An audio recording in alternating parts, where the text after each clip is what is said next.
Today I want to talk to you about safety of you and your family. Now, I'm not talking about safety against criminals or getting robbed, that kind of thing. I'm talking about safety in your everyday walk of life, concerning daily risk of just kind of moving about the world. Risks that could be life-threatening, but yet we choose to live with these conditions or activities anyway. Now, there's a big question here, and I really want you to ask yourself, why would we do that?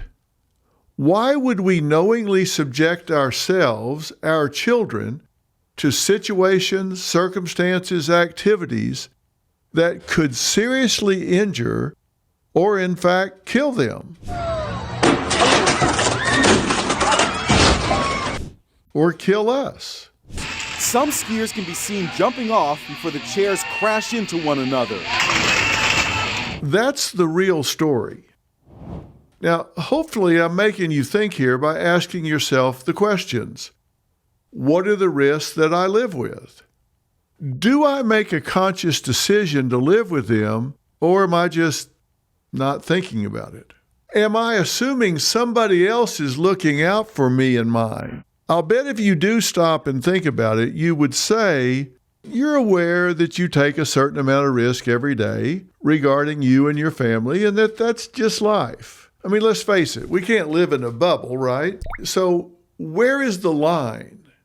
You can't live in a bubble, but where is the line about what is an acceptable level of risk, and who decides what that is? Is it you? Is it some manufacturer of something you use, maybe your car or a ladder or your house? Is it the government?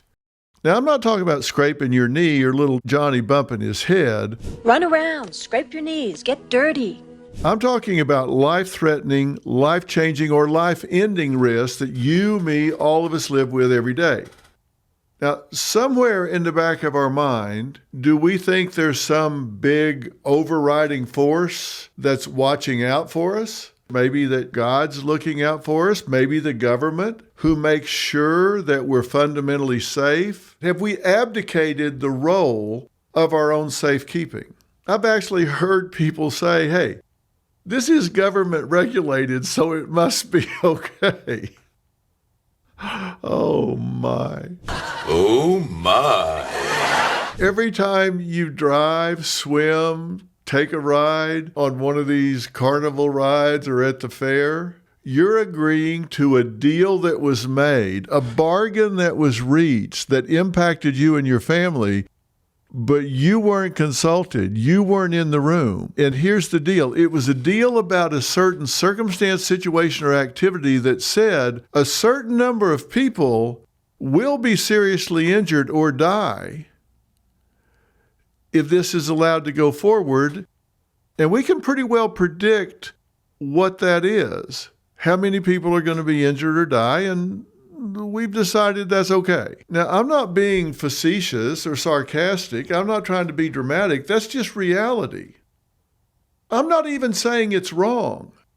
That's for you to decide. You just need to be aware of the process. Today, the real story is about the concept and reality of acceptable risk, how decisions are made about how much injury or loss of life is okay. Let's look at some headlines. U.S. traffic deaths fell 3.8% in 2024, lowest number since 2020. And by the way, as we'll talk about in a minute, that was almost 40,000 people. Another headline, 5 million above-ground pools are recalled after deaths of 9 kids. Another headline, Texas officials long feared for riverbank summer camps. A warning system was rejected as too expensive. So, what is acceptable risk? Now, you can go look in the dictionary. Oxford says it's a risk that has significantly smaller and or fewer detrimental consequences than the potential hazards of alternative courses of action. So they're saying it's acceptable if it's different than something that would be worse. It's also sometimes called acceptable breakage or even acceptable casualties. Okay, we've agreed nothing in life is totally safe and everything carries risk. Some of that risk clearly is fatal. But for the sake of convenience, utility, entertainment, or maybe national security, we accept certain levels of loss, including death. It's part of life, right? It's a term that our military uses, especially during wartime. Like, for example, we all know about D-Day. Casualty projections were 30 to 50%. We were sending troops into that operation expecting as much as half of our troops were not going to make it. And with airborne troops, it was expected that 70% might be lost, but yet we still proceeded. And then there are modern drone strikes. The Pentagon acknowledges systemic risk of civilian collateral damage as part of operational risk. We look at estimates between 22,000 and 48,000 civilian deaths from U.S. drone and airstrikes since 9/11. It's acceptable that people will die to protect you and this country. That decision has been made. We also see this in day-to-day life, though, not just in war. Take, for example, every time you get in a car. 39,345 U.S. traffic deaths in 2024. That's a lot of people. I don't know what state you live in, but we know that the loss of life with a 70-mile-per-hour speed limit is higher than a 55-mile-an-hour speed limit. Yet some states, including the one I live in, choose 70 over 55. Well, why? They know there will be more crashes, and when you crash at 70 versus 55, more people are going to die. So the decision has been made that there's more utility. You can get where you're going faster, and there's big open spaces and good quality highways, so utility outweighs casualty. Now, how about motorcycles? They're legal. I've ridden a motorcycle most of my life at some time or another, dirt bikes and road bikes, both. If you ride a motorcycle, the fatality rate is nearly 22 times higher per mile traveled versus a car. Not great odds, but it doesn't stop almost 9 million motorcycle riders in the U.S., including me. We even take risks while walking. Drivers hit and killed 3,304 people walking in the U.S. in the first half of 2024. How about getting in water? There were 4,012 unintentional pool drownings per year, yet we still issue permits for backyard swimming pools. I guess we decide enjoyment and utility outweighs the risk of the loss of life. In open water, it's about the same, 4,500 drownings. We know climbing a mountain, Mount Everest, 12 deaths in 2024, but that's not banned. What about amusement parks?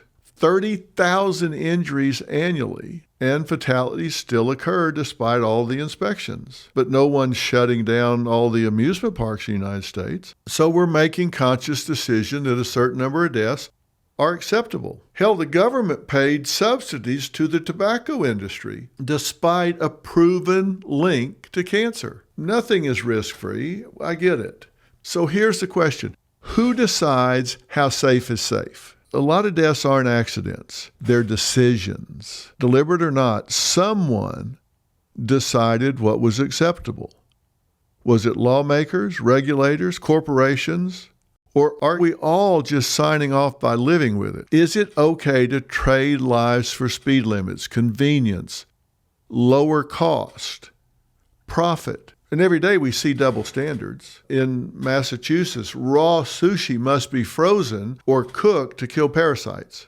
Yet they allow certain fish to be exempt. Raw milk is banned in many states for food safety, yet alcohol, which is linked to 178,000 deaths annually, is legal nationwide. They took swings off of playgrounds, yet football is played nationwide and has high concussion rates. What's the conclusion? Am I saying ban cars, pools, football?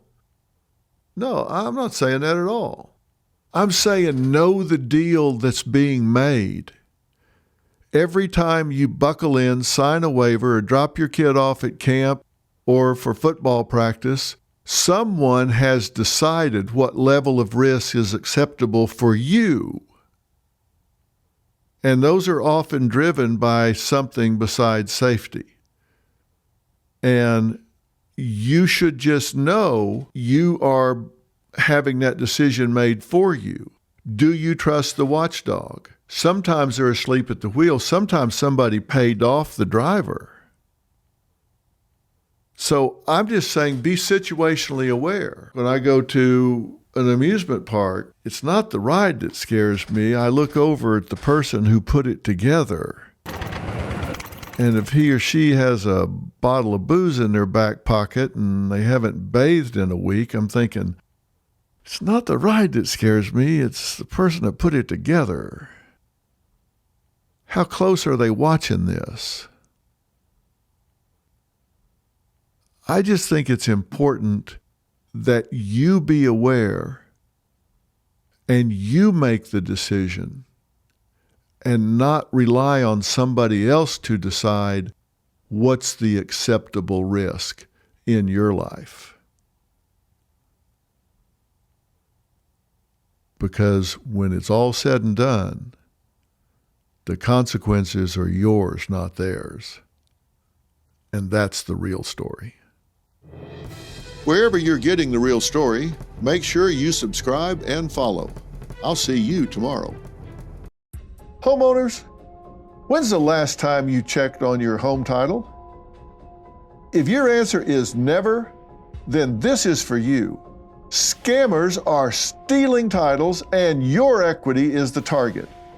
Criminals forge your signature and just like that, your home title can be transferred out of your name. That's why I partnered with Home Title Lock, so you can find out today if you're already a victim. Use my promo code Phil at HometitleLock.com and you'll get a free title history report. Plus, you'll get a free trial of their $1 million triple lock protection. That's 24/7 monitoring of your title.